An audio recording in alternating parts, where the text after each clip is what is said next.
오늘 저는 한 아기가 우리에게 나셨습니다 라는 제목으로 여러분과 말씀을 나누려고 합니다. 인류의 구세주이신 예수님 탄생, 메시아의 탄생 약 700년 전에 활약했던 선지자가 이사야 선지자였습니다.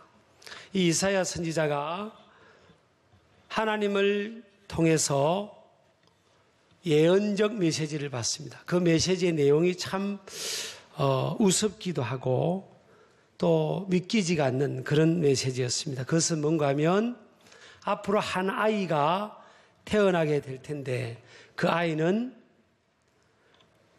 전능하신 하나님이고 기묘자가 되고 모사가 되고 영존하신 아버지가 되고 또 평강의 왕이 될 것이다. 또 모든 정사를 어깨에 맨 인물이 되어서 통치자로 세계를 통치하고 하는 통치자로 쓰임받을 것이다. 이런 메시지를 받게 됩니다. 그런데 여러분, 한 아이가 태어났다. 이것은 하루에 우리나라도 보면 1196명 정도가 하루에 태어난대요. 전 세계적으로 합치면 35만 약 5천 명 정도가 하루 동안에 태어나게 된다고 하는 겁니다. 그런데 뭐 한 아이가 태어난 게 무슨 빅뉴스가 될 수 있겠어요? 하루에도 수십만 명이 전 세계에서 태어나는데 그렇게 우리가 생각할 수 있지만 근데 이 아이가 도대체 어떤 아이냐는 거예요. 그것이 중요한 의미가 있겠죠. 하나님께서 이렇게 선지자를 통해서 이 아이의 탄생함을 예언한 그런 중요한 의미를 우리가 찾을 수 있다고 볼 수가 있습니다. 근데 역사적으로 보면 이 예언이 그대로 적중이 되었죠. 그래서 오늘 성경에서 소개하는 그 아이가 도대체 어떤 아이인가 하는 것을 여러분과 함께 살펴보기를 원합니다. 먼저 6절을 다시 한번 읽도록 하겠습니다. 시작.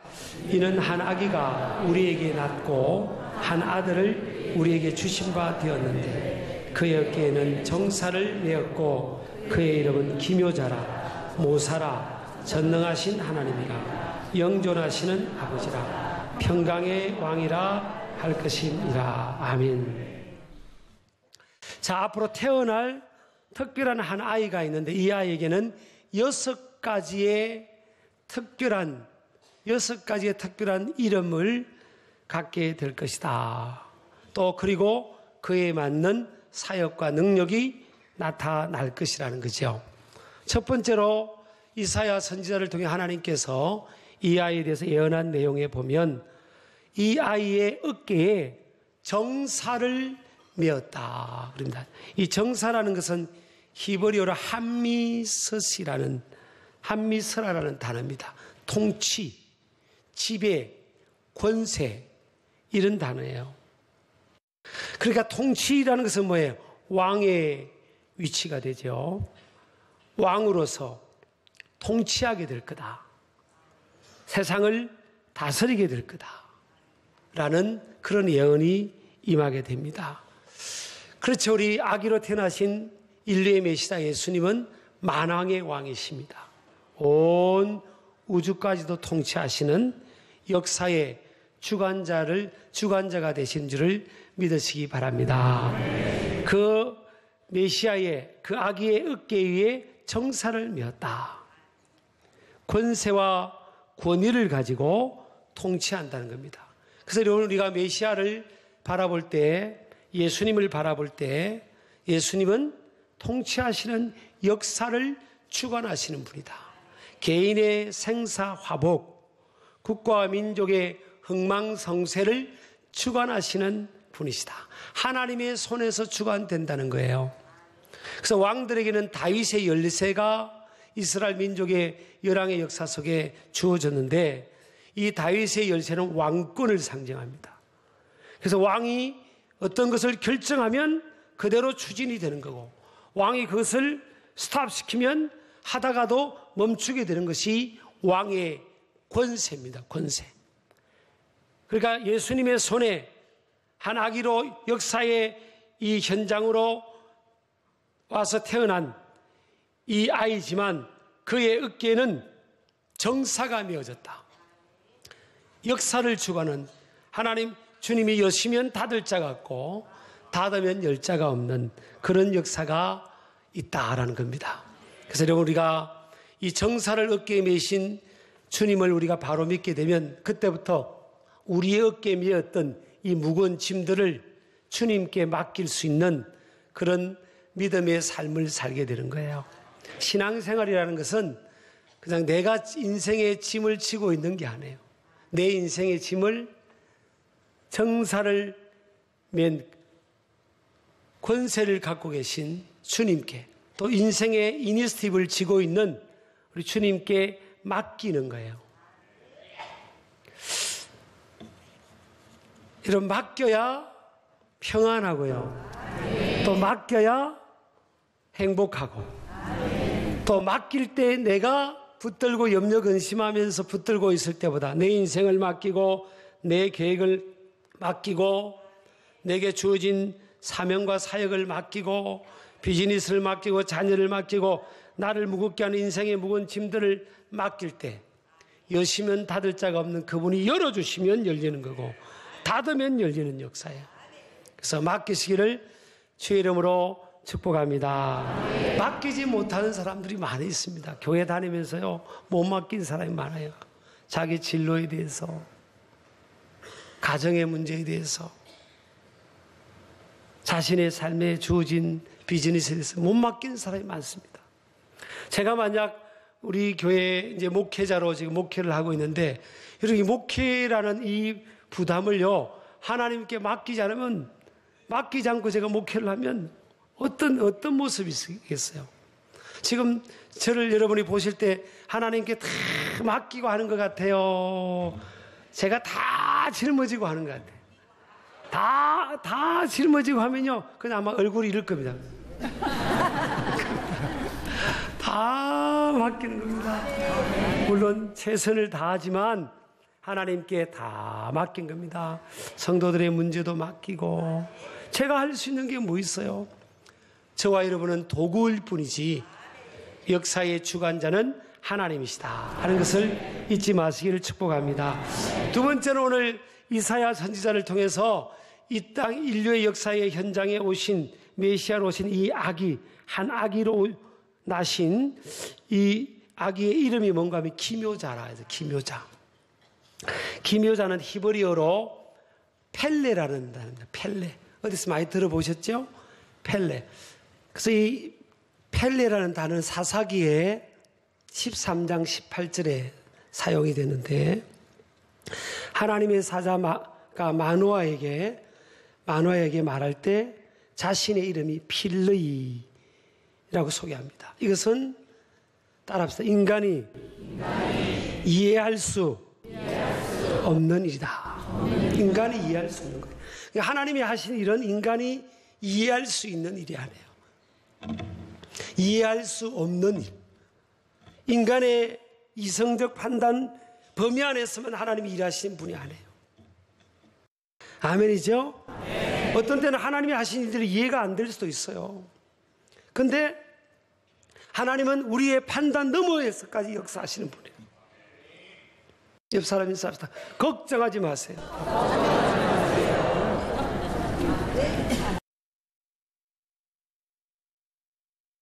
우리는 우리 판단, 우리의 범위 안에서만, 고정관념의 틀 안에서만 일하기를 원하죠. 근데 하나님 또 우리의 플랜 계획 안에서 요때는 하나님 요렇게 해주시고요, 요때는 요렇게 해주시고요, 요때는 요렇게 해주세요. 근데 하나님은 요때는 요렇게 해주고 요때는 요렇게 해주고 그러시는 하나님이 아니에요. 요때는 요렇게 하기를 원하는데 다르게 해주시고요, 요때는 높아졌어야 되는데 더 낮추시기도 하고요. 하나님이 하신 일은 기묘한 겁니다. 우리가 이해할 수 없는 일, 인간이 이해할 수 없는 영역에서 하나님이 일하시는 분이다. 사람은요, 내일을 보지 못하잖아요. 5분 뒤에 일어날 일을 보지 못해요. 그런데 그럼에도 불구하고 우리 인간은 하나님이 하신 일, 기묘자가 되시는 그분을 우리가 판단하려고 하는 거예요. 그러다 보니까 우리가 어떤 태도를 취하죠? 불평하고 원망하고 감사를 하지 못하고 하나님 앞에서 우리가 열등의식을 갖고 그런단 말이에요. 근데 하나님은 그럼에도 불구하고요, 내 판단, 내 계획, 내 고정관념, 이것을 뛰어넘어서 이해할 수 없는 영역에서까지 하나님은 역사하신다. 근데 시간이 한참 지나놓고 보면 내 계획보다는 하나님의 계획이 훨씬 나은 거예요. 여러분, 하나님께서 다윗의 물맷돌을 가지고 골리앗을 넘어뜨릴 것을 누가 상상했겠어요? 하나님은 그렇게 하신 겁니다. 그래서 우리 하나님은 기묘자가 되시다 하는 것을 믿으시기 바랍니다. 세 번째로 하나님은 위대한 모사가 되세요. 모사는 의논 상대자, 좋은 자라는 뜻입니다. 히브리어로 요에츠라는 단어인데 의논 상대자, 좋은 자예요. 주님은 우리 인생에, 내 인생의 의논을, 어떤 문제를 의논할 수 있는 상담자가 되시는 거예요. 내 삶에 가장 좋은 길을 갈 수 있도록 어드바이스하는 그런 좋은 자가 되시는 겁니다. 성경에서 보면 이 하나님의 백성들, 또 인간을 어떤 짐승으로 비유하죠? 양으로 비유합니다. 양은요, 미련한 동물이잖아요. 멀리 보지도 못하고 옆으로 보지도 못하고 이 풀을 먹으면 죽는지 안 죽는지도 분별도 잘하지 못하고, 그래서 막 아무 풀을 먹다가 배탈 나기도 하고요, 독초를 먹기도 하고, 또 사나운 맹수가 와서 자기를 죽이려고 가까이 접근했는데도 양은 알지를 못하는 거예요. 또 넘어지면 빨리 일어나지도 못해요. 또 더울 때는 좀 떨어져 있어야 되는데 더운데도 다 양들끼리 밀어내가지고 이렇게 몸을 부대고 이렇게 자기들끼리 뭉쳐가 있는 거예요. 그러다가 병이 나는 거예요. 돌림병이 생기고 전염병이 생기고 그런 겁니다. 우리는요, 우리끼리 사람끼리 떡이 되어 있는 게 그게 좋은 게 아니에요. 너와 나는 뗄래 뗄 수 없는 우정이다. 그게 원수될 가능성이 많아요. 하나님과 가까워야지. 우리가 하나님과 가까워야지. 어떤 사람은 이런 분이 있어요. 제가 외국에 있을 때인데 이 전화통을 이렇게 붙들고 삽니다. 이렇게. 그러면 아유 집사님 뭘 하면서 집사님 종일 전화통을 붙들고 사는 거예요. 그러다가 말 실수하고요, 엉뚱하게 말을 옮기고, 교회 분란을 가져오고.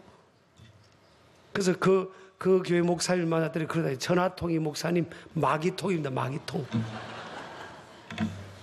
양들은 그저 그렇게 자기들끼리 그냥 몇 살 내치나 이렇게 요런 속성이 있어요. 그러다 거기서 전체가 병이 나버리기도 하는 거예요. 이처럼요, 양은 이렇게 지혜롭지가 않아요. 그래서 저 어디로 가면 푸른 초장이 있고 쉴만한 물가가 있는지를 양은 몰라요.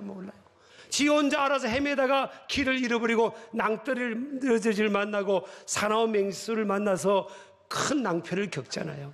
그래서 양에게는요, 목자가 필요합니다. 목자의 인도를 받아야 되고 보호를 받아야 되는 거예요. 우리 인생의 목자장은 우리 예수님이시잖아요. 모사가 되신다. 그는 모사라. 주님께 여쭤보는 거예요.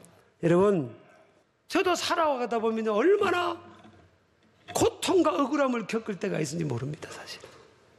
여러분, 제가 이렇게 오빠는 강남 스타일 같이 보이지만 우리 한번 제가 여러분 저한테 와보세요. 힘들면 제가 밤을 한번 세워드릴 수 있습니다. 어려운 문제가 한번 억울했던 일들을 한번 해볼까요? 진짜 만만치 않습니다. 참, 말도 안 되는 일도 있고요, 세상에.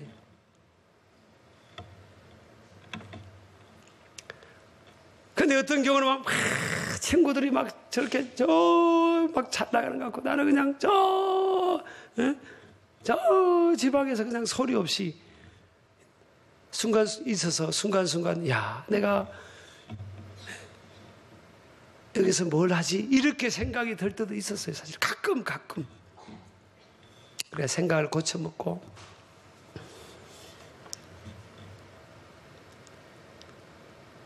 세월이 지나 보니까 그래도 그런 억울한 시간들, 괴로웠던 시간들, 그게 없었다면 제가 목회를 과연 할 수 있었을까?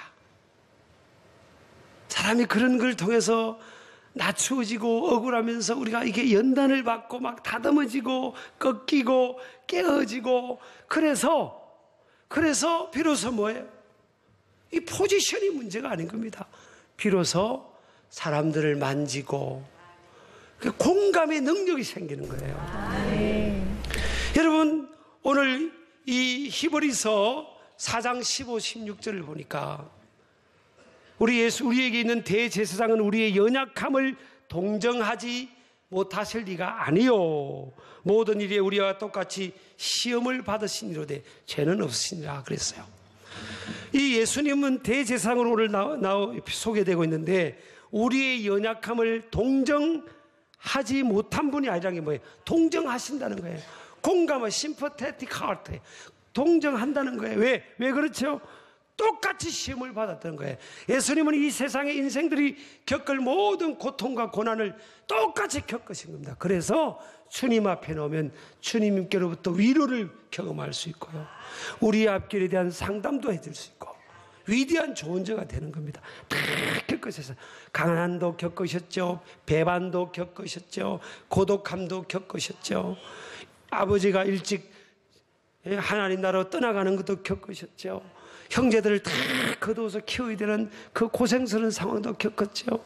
실컷 제자를 키웠더니 다 도망가 버렸죠. 그리고 많은 사람들 앞에서 막 옷도 다 벗겨지고요. 채찍에 맞고 막 능욕을 당하고 막 비인격적 대우를 받았죠. 그러니까 주님은 다 겪으셨기 때문에 주님 앞에 나오는 사람들은요. 때를 따라 도움을 받는 거예요.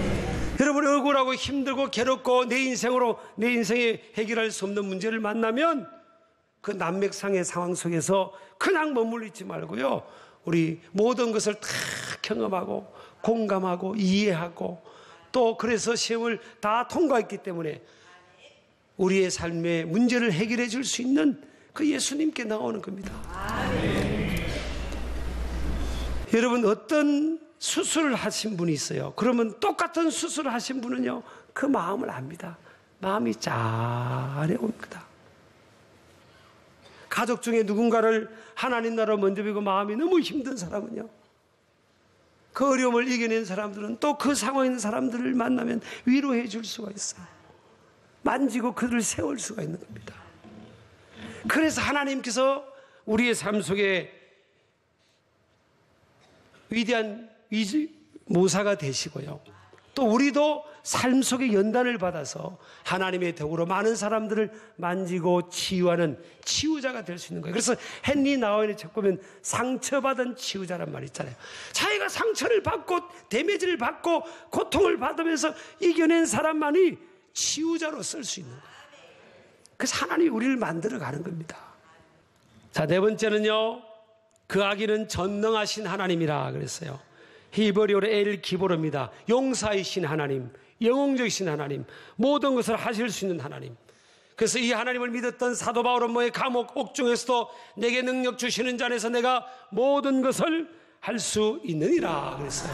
감옥에 있으면서도 막 이 힘이 생기고 감옥 밖에 있는 사람을 위로하고 내게 능력 주시는 자 안에서 나는 다 할 수 있다, 다 할 수 있다. 걱정하지 마라. 다섯 번째는요, 따라합시다. 영존하시는 아버지. 영존이라는 것은 뭐야? 히브리어로 아비아드에서 아드인데 영원성 지속성을 말해요. 잠깐만의 아버지가 아니에요. 아버지가 뭐예요? 아버지 역할이 뭐죠? 자녀를 돌보고 보호하고 필요를 공급하고 울타리가 되어주고 그게 아버지잖아. 아버지.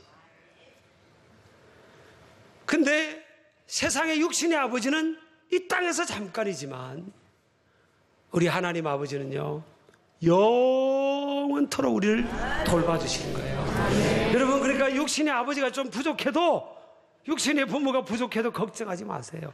영원하신 하나님 아버지가 나 도와주면, 돌봐주시면 훨씬 부족함이 없는 거예요. 아멘이죠? 하나님 아버지가, 영원하신 하나님 아버지가 돌봐주시는 거예요. 우리 아멘 하시기 바랍니다. 여러분, 하나님이 살아계신 하나님. 하나님 우리 아버지. 육신의 아버지가 있어도, 여러분, 육신의 부모가 있어도 자식이 내일 뭐 먹을까? 내년 2월달에 등록금 뭐 내지? 그렇게 걱정합니까, 애들이? 아빠, 빨리 그 등록금 저 학교에서 내래. 그러잖아요. 육신의 부모가 있어도. 내일 뭐 먹을 거 걱정합니까, 내? 돈도 안 내고 지가 막 따지면서 반찬 투정하면 먹고 그러잖아요. 하물며 여러분, 하나님 아버지는요, 안 믿는 겁니다, 사실. 예수님이 그랬어요. 저는 우리 신길교회는 안 믿기만 해보세요, 진짜. 신길교회는요, 하여튼 잘 믿어야 됩니다. 근데 예수님이 뭐라고 했어요? 인자가 올 때 믿음을 보겠느냐? 그랬어요, 여러분. 예수님이 딱 와서 딱 평가하면요, 심판 딱 하면 완전히 쭉정이도 막 수두룩하다는 거예요, 이 한국 교회 안에도. 근데 우리 교회는 쭉정이가 없기를 바랍니다. 잘 믿어야 돼요, 잘 믿어야 돼요. 잘 믿어야죠. 하나님 우리 아버지인 줄 믿으시기 바랍니다. 그는 평강의 왕이십니다. 따라서 하나님은 나와 함께 하시다. 이걸 6가지를 자꾸 고백해야 됩니다. 우리 교회 강욱준 목사님이라고 계세요. 부목사님 계시잖아요. 성대모사 잘하는 목사님. 이제 그 목사님하고 우리 부부하고 3명이 저음을 병원 신방을 가는데, 강욱준 목사님이 그러는 거예요. 우리 아내 사모님한테. 사모님, 사모님 같이 좋은 분을 내가 못 만났어요. 그러는 거예요. 진짜 나도 그런 말 좀 듣고 싶은데. 그래서 제가 그랬어요. 좀 이따가 우리 아내한테 그랬어요. 여보, 내가 만약 저런 말 들었으면 나는 3개월 동안 밥 사주겠다네, 진짜. 기분이 좋았어. 하나님 앞에 우리가 자꾸 고백하는 거예요, 고백. 하나님은 내 아버지입니다, 하나님. 하나님은 전능하신 분이잖아요. 자꾸 고백하세요, 고백. 하나님은 기묘하시잖아요, 기묘하시잖아요.